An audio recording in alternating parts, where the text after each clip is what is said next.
շատ դիտում է հավաքման։ Այս անգամ հա։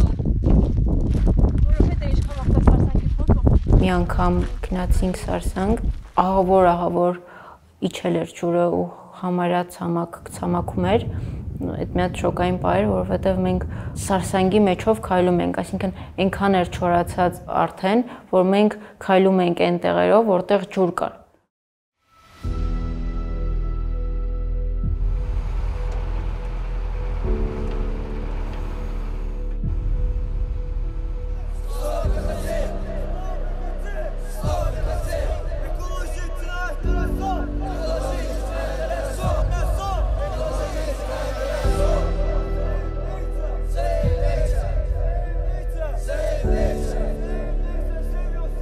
«2022-ի դեկտեմբերի 12-ին ադրբեջանցիները փակեցին Արցախը Հայաստանին կապող միակ ճանապարհը։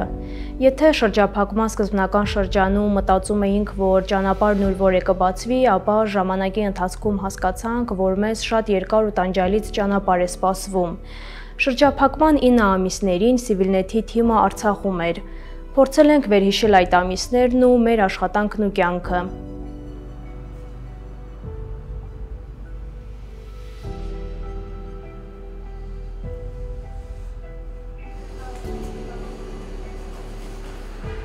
Շրջափակումից մի քանի օրեր անցել արդեն նկատվում էր, որ խանութներում ինչ-որ բաժիններ դատարկվում են ու մենք բարբերաբար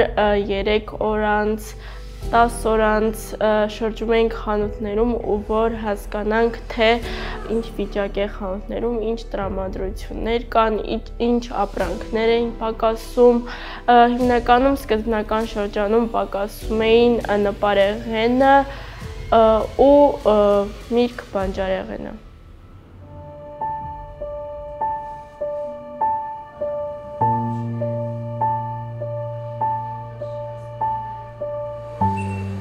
Դեկտեմբերի 31-ին տարեվերջին արդեն ծխախոտ չկար, սա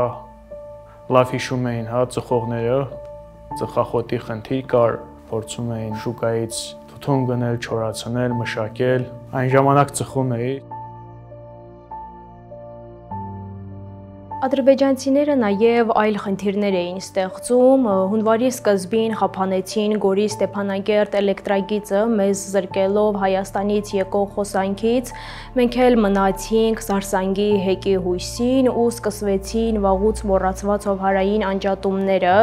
օրական մինչև 6 ժամ անջատում էր լինում, անգամ կենտրոնական փողոցներում լուսավորություն չէր լինում, հեռախոսի լույսով էինք քայլում, դե իսկ Սարսանգի ջրերն էլ գնալով պակասում էին։ Հովհարային անջատումներից բացի լինում էր, որ էլեկտրաէներգիայի ցանցը շատ ծանրաբեռնված էր լինում ու անկանոն ինչ-որ վթարներ էր լինում, որ ժամանակ էլի լույս չենք ունենում ու մեզ փորձում էինք ինչ-որ բանով ցրել ու հիշում եմ, որ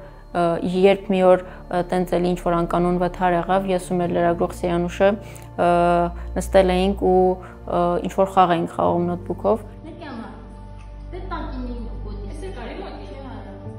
ու այդ ժամանակ մենք հաստատ չենք մտածի, որ Հասմիկի նկարած այդ վիդեոն մենք տեղադրելու ենք մի օր Civilnet-ում ու մեզ հովհարային անջատումների ժամանակ կամ անկանոն վթարների ժամանակ փորձում ենք ամեն ինչով ցրել, թե տենց ինչ-որ հիմար խաղեր խաղալով, թե գնալ հացի հետ կանգնել կամ այլ ինչ-որ բանի հետ կանգնել։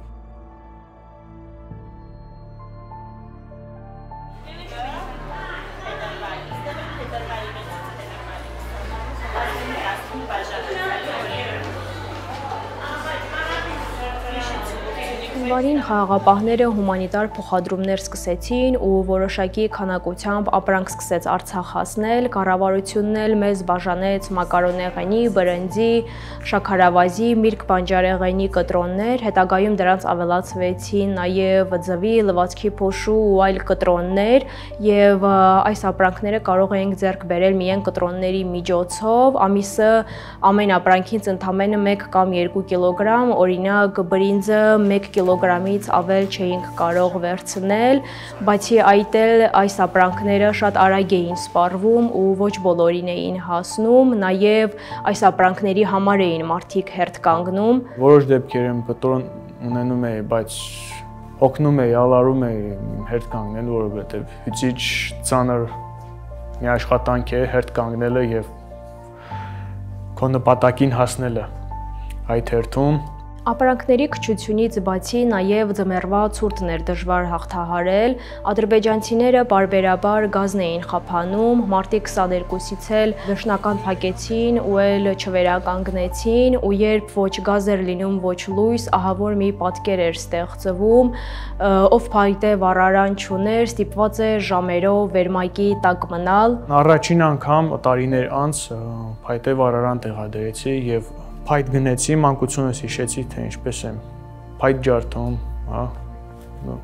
Եթե գյուղում սա սովորական առօրյա կարող է լինել, Ստեփանակերտում նորից դա նորություն էր։ Ամիսներ ա տևել այդ կիպիցելնիկով ջուր տաքացնել լողանալը, հիշում եմ անգամ մի շրջան կար, երբ դաժե կիպիցելնիկ չենք գտնում Ստեփանակերտում, որովհետև բոլորը տենց վերցրել են ու էլ չէր մնացել։ Ով հասցրել վերցրել է, ինքը շահել է։ Դրան էլ էի սովոր, դա էլի առավելություններ ուներ, ժամերով դու բանի դուշունց, հա։ Ժամերով ցնցողի տակ չէի կանգնում, շատ արագ լողանում էի եւ ժամանակը խնայում էի, գնում էի գործերով, քանի որ նման կերպով եթե շուտ չլողանաս կմրսես։ Մարդիկ այսպես ամեն ինչին լուծում էին փորձում տալ, հարմարվել ու ապրիլի 23-ից հետո, երբ ադրբեջանցիները Հակարիի կամրջի վրա անցակետ տեղադրեցին, մարդիկ գիտակցում էին, որ ճանապարհը այլևս առաջվա նման չի կարող բաց լինել ու ավելի երկարատև շրջափակման էին պատրաստվում, յուղերում գարնանը գյուղատնտեսական աշխատանքներով շատ էին զբաղվում ու օրինակ մենք անցած տարիների համեմատ այս տարի ավելի շատ սերմեր ենք ցանել ու հունիսի 15-ից հետո, երբ ադրբեջանցիները ամբողջովին արգելեցին հումանիտար փոխադրումները ու վիճակը գնալով ավելի էր վատանում, հենց գյուղի բերքն էր մեզ փրկում ստեղծված վիճակից։ Ես էլ եմ գյուղից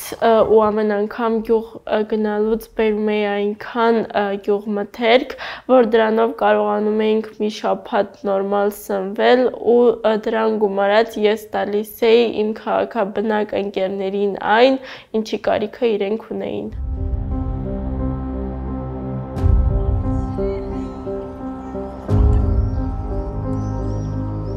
Եթե մինչև հունիսի 15-ը գոնե կտրոնով բենզին լինում էր, ապա հումանիտար փոխադրումների դադարեցումից հետո բենզին չէր լինում,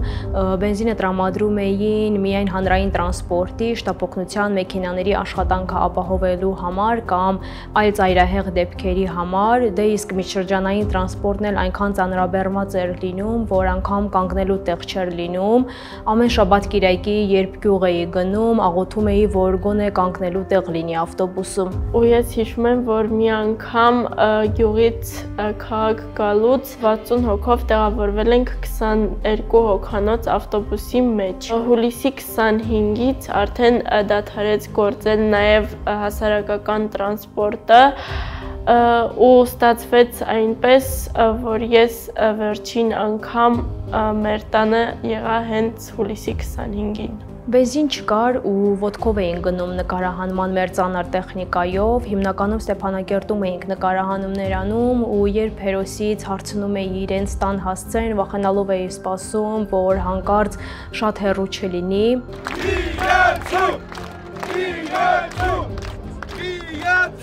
Արցախը Հայաստանի կապող միջանցք է։ Ապահովել մարդկանց ու հուլիսի 15-ին էլ, երբ համաժողովրդական հավաք տեղի ունեցավ, ոտքով շարժվեցինք դեպի ռուս խաղապահների բազա Իվանյան գյուղ, որը Ստեփանակերտից մոտ 10-15 կիլոմետր հեռավորության վրա էր գտնվում, մոտ 3 ժամ արևի տակ քայլում էինք ու երբ տեղ հասանք մի կերպ էինք աշխատում, հետո ուղղակի նստեցինք գետնին ու մոտ մի ժամ այդպես մնացինք, չէինք կարողանում ուշքի գալ։ Կարող է այդքան էլ լավ չհնչի, բայց Ստեփանակերտը դարձել էր առողջ քաղաք, մարդիկ քիչ էին սնվում, շատ քայլում ու հեծանիվ քշում, ավտովարպետներից շատերն էլ իրենց պրոֆիլն էին փոխել, դարձել հեծանիվ սարքող։ Մենք բելիկնենա։ Մեկ շման ախամ խոցպենին սարքմակ ստաղանդավանի ինչ կարում կանեմ կետագործում։ Հեծանիվներ էլ չկար,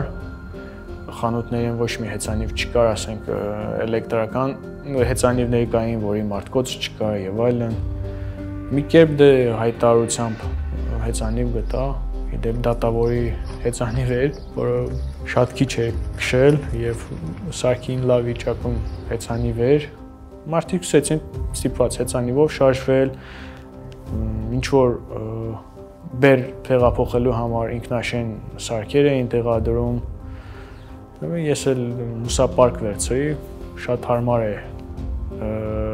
երբ ամրացված ինչ որ բեր ես ունենում մեջքիդ։ Դրանով մեկ-մեկ մտնում էի շուկա, եթե ինչ որ գյուղից մի բանջարեղեն էին բերում, միանգամից գնում էի, նաև տոպրակի խնդիր կար, հիշում եք, միանգամից ուսապարկս էի դնում, այդ ուսապարկը հետս բերել եմ, մոտս է։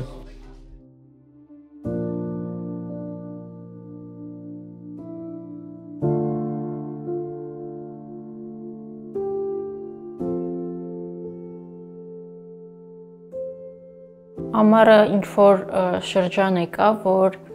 ընդհանրապես ոչ մի բան չկար, մենակ տեղական ձմերուկ ու խաղող կար ու ինչ էինք անում, այդ ձմերուկը դարձել էր մեր օրվա ամեն ինչը։ Ձմերուկով առավոտը ելնում ուտում էինք, ձմերուկը ուտում էինք ճաշի ժամանակ, ձմերուկը ուտում էինք կոֆե խմելուց, ամեն ինչ անելուց մենք ձմերուկ էինք ուտում ու գործի ժամանակ նստած ենք, պլյուս չկա, ինչ անենք, մենք հեսոված ենք, ինչ անենք, ձմերուկ կա, ոտենց գնում ենք, ձմերուկ ենք վերցնում, բայց հետո ինչ-որ շրջան եկա, որ էդ էլ լրիվ վերջացավ, որովհետև այդ սուղ վառելիքը, որը օգտագործում էին խաղող ձմերուկ բերելու համար, դա էլ վերջացավ։ Լինում էր, որ, չգիտեմ, նախաճաշին շատ հիշում եմ, որ բան կար, դոշապ կար, մեծ քանակությամբ դոշապ էի գնել, երբեմն թեյ էի խմում պարզապես դոշապով գնում էի, բայց օրվա երկրորդ կեսին լինում էր, որ հաց գտնվում էր։ Հուլիս-օգոստոսին փակ էին բոլոր ռեստորանները, խանութների մոտ 95%-ը, տեղական արտադրությունները ու մենք մի անգամ որոշեցինք գնալ ամենամեծ սուպերմարկետը ու նկարվել դատարկ դարակների ֆոնին, որ հետո երբ խանութները լցվեն, նաև լցված դարակների ֆոնին նկարվենք ու այդպես համեմատենք իրար հետ, բայց այնպես ստացվեց, որ երկրորդ լուսանկարի հնարավորություն այդպես էլ չեղավ։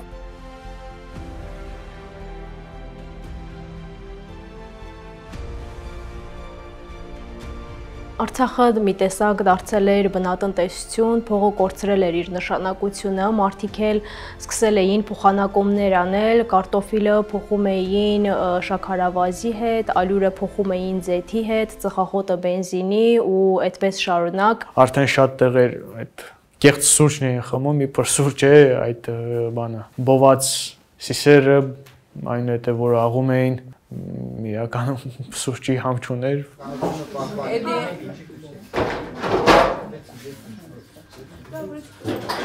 Մի հոգի ամփի, Միրզոյանին նանոմա։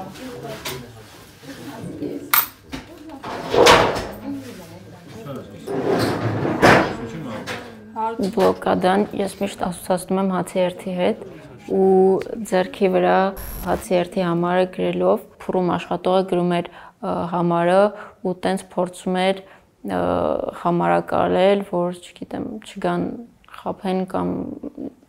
տենց ինչ-որ բաներից խուսափելու համար, կամ ձեռքին էին գրում, կամ ինչ-որ թղթում էին գրում, կամ ինչ-որ տետրակի մեջ էին գրում, որի թվերը ասում են մինչև 200-400։ Մի անգամ, երբ օֆիսում երկար էինք մնացել նյութի համար, հիշում եմ գիշերվա ժամը 11-ին հովհարային անջատում էր, մեր մոնտաժող Անին էլ տանը հաց չուներ, որոշեցինք միասին գնալ հերթ կանգնել ու հերթում 772-ն էինք, մինչև հերթը հասավ մեզ արդեն գիշերվա 3:30 էր, բայց լավ է գոնե հաց հասավ, որովհետև շատերի դեպքում մինչև հերթը հասնում է իրեն իրենց էլ հաց չի լինում,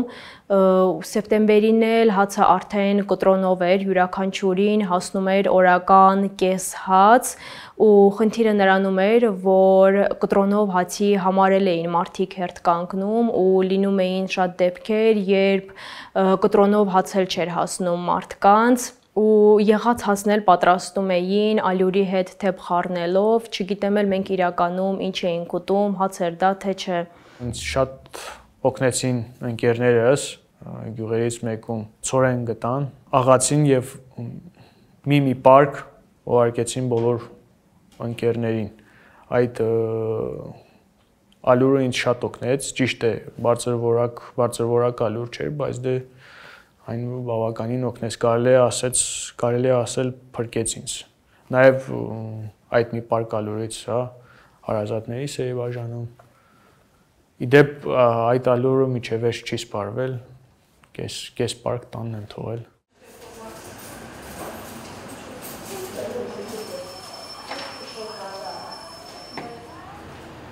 Հիվանդներն էին հատկապես ծանր վիճակում, դեղ չկար ու չնայած Կարմիր խաչը ծանր վիճակում գտնվող բուժառուներին տանում էր Հայաստան, բայց շատերը այդպես էլ չէին կարողանում գնալ Հայաստան բուժման, դեղատներն էլ դատարկ էին, մի հասարակ ցավազրկող գտնելու համար շրջում էինք ողջ քաղաքում ու այդպես էլ չէինք գտնում ու այդ ամենը որոշեցինք լայվ կադրերի միջոցով ցույց տալ, տեսախցիկը միացրած թողեցինք դեղատներում ու ֆիքսեցինք, թե ինչպես են մարդիկ անընդհատ գալիս իրենց համար շատ կարևոր դեղերի հետևից ու անհույս դուրս գալիս։ Չէ, չունեք Մարիկ։ Գոնե երկու հատիկ։ Ոչ մի հատիկ էլ չունեք, չէ։ Եկա մնացած ճարսի։ Գոյս թավազի կողմից ոչ մի դեղորեք սրտի ճարիան չունեք։ Այս ողջ ընթացքում նաև զենքով էին փորձում մեզ վախեցնել, իմացանք, որ Հակարիի անցակետով Կարմիր խաչի միջոցով տեղափոխվող բուժառուի են առևանգել, օգոստոսի վերջին էլ Հայաստանի բուհեր ընդունված ուսանողներից 3-ին առևանգեցին ու 10 օր անց բաց թողեցին, Անին էլ էր այդ ուսանողների հետ նույն խմբում ու ականատես եղավ այդ ամենին։ Տորը եղավ իմ տեսած ամենավատ բաներից մեկը, իմ աչքի առաջ ուղղակի տարան, չգիտեմ, հայրենակիցներից մեկին ու մենք այնտեղ բոլորս անզոր էինք ինչ-որ բան անելու։ Մեր կյանքը գնալով ավելի անտանելի ու անորոշ էր դառնում ու վախենում էինք անգամ պատկերացնել, թե ինչ կլինի այդ ամենի վերջը։ Վիճակն արդեն այնքան ծայրահեղ էր, որ Արցախի իշխանությունները ստիպված էին համաձայնել Լաչինի, Միջանցքն ու Աղդամի ճանապարհը միառժամանակ հումանիտար փոխադրումների համար օգտագործելուն ու սեպտեմբերի 18-ին արդեն երկուական բեռնատարներ Աղդամով ու Լաչինով հասան Ստեփանակերտ։ Ամենավատ բանը, որ սպասում էի, դա իհարկե ռազմական գործողություններն էին, ինչը եւ ցավոք սրտի տեղ ունեցավ։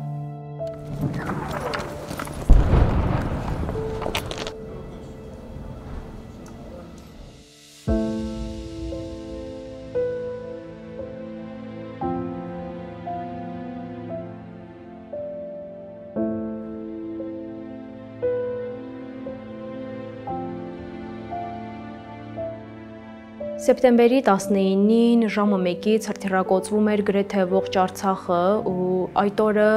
առավոտյան վերջապես գյուղ էի գնացել երկար դադարից հետո տրանսպորտի պատճառով երկար ժամանակ հարազատներիս չէի տեսել ու այդ օրը ժամը 1:10-ից մեր գյուղի դիրքերն էին հրթիռակոծում, հետո սկսեցին նաև գյուղը հրթիռակոծել, հրթիռը ընկավ հենց մեր մոտիկ թաղամասը, բացի այդ նաև կրակոցներ էին լսվում շատ հաճախ։ Մի քանի անգամ նաև Ստեփանակերտին են հարվածել, մեր տնից շատ մոտիկ, մեր Գույոստան, որտեղ Քույրս էր երեխաների հետ ապակին ջարդվեց, բարեբախտաբար նրանք այդ ժամանակ նկողում էին։ Ապաստարան գնալուց առաջ ես ինձ հետ վերցրի համակարգիչ ու կամերա, բայց այդ օրը տենց էլ չկարողացա աշխատել, քանի որ նախ չկար լույս ու ինտերնետ եւ հետո էլ կապ չկար ընտանիքիս անդամների հետ։ Սեպտեմբերի 19-ի գիշերը ես կարողացա մի կերպ կապ հաստատել ընտանիքիս անդամների հետ ու նրանք ինձ ասացին, որ գյուղից դուրս են եկել ու մեր գյուղը ու էլի Մարտակերտի շրջանի մի քանի գյուղեր հենց գիշերը տարհանվել են, քանի որ եթե չտարհանվեին գյուղերը մնալու էին շրջափակման մեջ։ 20-ի առավոտյան արդեն տարբեր շրջաններից Ասկերանից, Մարտակերտից տեղանված մարդիկ գալիս էին դեպի Ստեփանակերտ կամ գնում էին ռուս խաղաղապահների բազան։ Սեպտեմբերի 20-ի առավոտյան մեր գյուղը տարհանվեց, գնացինք Խերխան գյուղ, որտեղ համեմատաբար ապահով էր։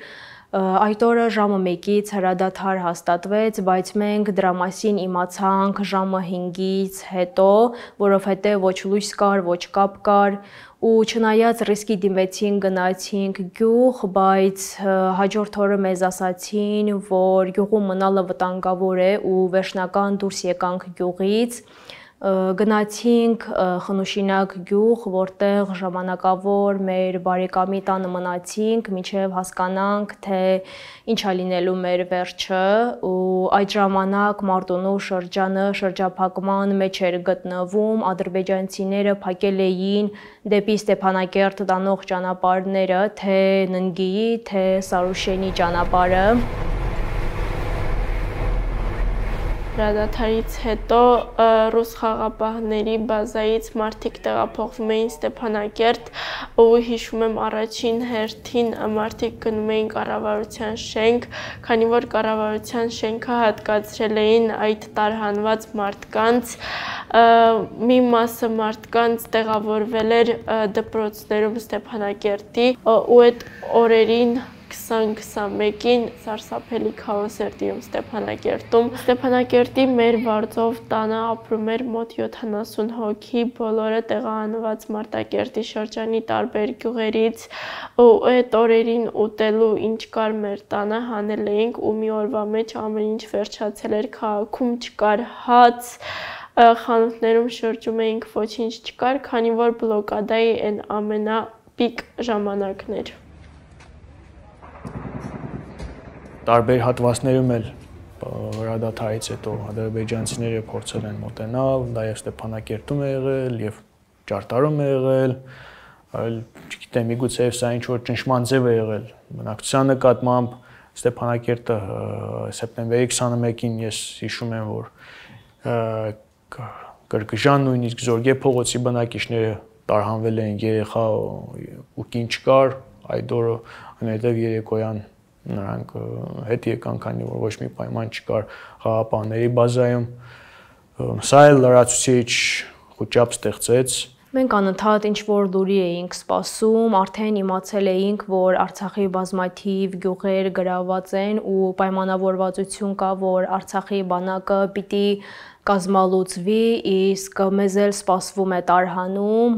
հենց այդպես էլ եղավ։ Սեպտեմբերի 25-ի առավոտյան սկսվեց մեր շրջանի տարհանումը ու մոտ 15 ժամ մենք ճանապարհին սպասում էինք բենզինի, որ կարողանանք Ստեփանակերտ հասնել, գիշերվա 12-ին նոր կարողացանք բենզին ստանալ ու առաջ շարժվել, երկու ադրբեջանական անցակետ անցնելուց հետո նոր հասանք Ստեփանակերտ։ Ինչ տեսնում էի, նկարում էի ու հիշում եմ, որ մարդիկ, տղա, աղջիկ, մեծ, փոքր, բոլորը ինձ խնդրում էին, որ նենց նկարեն, որ իրենց դեմքերը չերևա, որովհետև իրենք հետո պետքա անցակետով անցնեին։ Այդ օրերին ես Ստեփանակերտում շատ վատ պատկերներ եմ տեսել, որ կցանկանայի չտեսնել, բայց ինձ համար ամենասարսափելի բանը դա այն էր, որ զինվորականները գալիս էին իջնում մեքենայից ու առանց իրենց տուն գնալու, իրենց հարազատներին տեսնելու, հանում էին միանգամից իրենց համազգեստը ու դա վառում։ Ու դա անում էին նրա համար, որ անցակետով անցնելիս խնդիրներ չառաջանան։ Հերթեր են, խցանումներ, հերթեր բենզալոցակայաններում, հերթեր գրավատներում։ Ես էլ եմ գնում հանձնարարություն ունեմ, մերոնց հանձնարարությունն է 20 լիտր բենզին ստանալ, կասկածում եմ։ Հերթերը իմը չի, միշտ պարտվում են հերթերում։ Բոլորը բենզին էին փնտրում ու սեպտեմբերի 25-ին, երբ Ստեփանագերտ էին գալիս, իմացանք, որ Ստեփանագերտին մոտ գտնվող բենզինի պահեստում պայթյուն է եղել։ Հարյուրավոր զոհեր, վիրավորներ ունեցանք ու ռուս խաղաղապահները նրանց ուղղաթիռներով տեղափոխում էին Հայաստան։ Այդ օրը ես հիշում եմ, հենց հերթից հետ էի գնում տոն, այդ տարան ձեռս։ Հիշեցի, որ մի հատ գմփոց եկա, բայց կարծեցի, թե բանա։ Պարզապես ամպրոպ է։ Վարկեցի եւ հետո տեսա, որ շտապօգնության մեքենաներ են գնում, չգիտեի, որ մասշտաբը շատ մեծ է։ Այնուհետև երբ ես ու ընկերս քայլելով գնացինք դեպի հիվանդանոց, մութեր ականատես եղա, թե ինչպես են դեղատների ապակիների ջարդում։ Հիվանդանոցի մոտ բան շարք կա, չէ, դեղատների։ Դե դեռ բանը սկսված չէր, էլի, այդ վայրագությունները բանը չկար, այդ խանութներ ջարդելու բան անելու։ Մանրադիոսն չգիտեմ հայերեն ոնց է։ Հետո հասկացա, որ տենց լևամեկոլ բան էին փնտրում, դեղամիջոցներ չկան, դեռ գնացինք դեղ աղմուկ, աղաղակ։ Դեռ մարդիկ փնտրում էին իրենց հարազատներին, շատերը չգիտեին աղետի մասշտաբը, էլի, ինչքան է լինելու։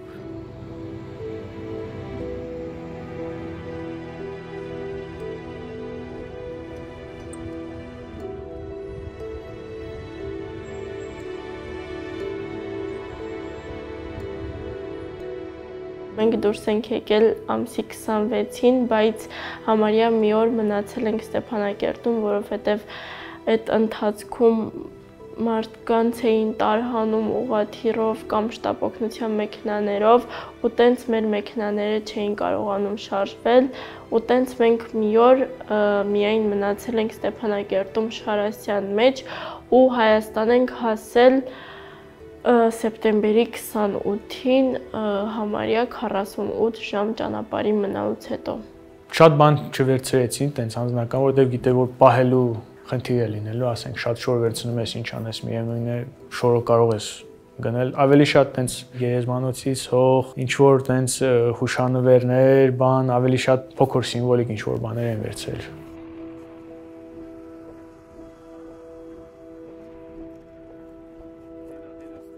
Այս ամենից հետո մենք մեր Արցախի գրասենյակում հանդիպեցինք սեպտեմբերի 26-ին։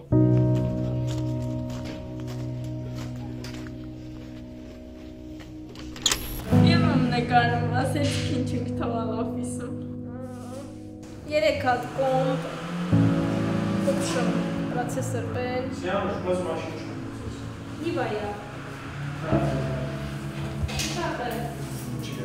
Այգի ջան, ինչ ես անում։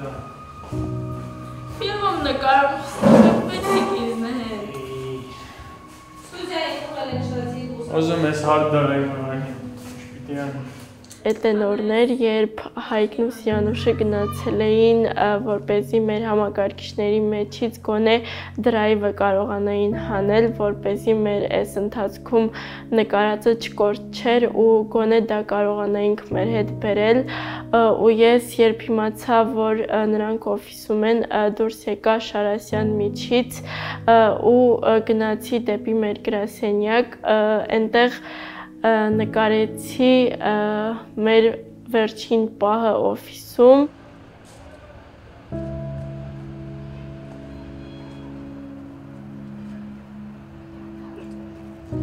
Իրականում կուզեի շատ բան նկարել, բայց այդ ընթացքում հոգեպես ուղղակի հնարավոր չէր։ Այսպես ամենքս փորձեցինք գոնե մեզ հետ վերցնել ամենակարևորը, որ կարող էինք տեղավորել մեքենայում, բայց ամբողջ կյանքը տունն ու հայրենիքը մեքենայում տեղավորել չի լինի։ Որոշ մարդիկ էլ կոչ էին անում տները վառել նոր գալ, բայց մենք տունը թողնում էինք հույսով, որ հետ ենք գալու։ Ես չեմ վառում իմ տունը։ Facebook-յան ակտիվիստներ, պայքարիստներ,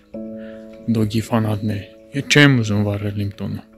Հետ է, ձեր հայրենասիրությունը կայանում է տուն վառելու եւ չվառելու մեջ, չեմ վառում։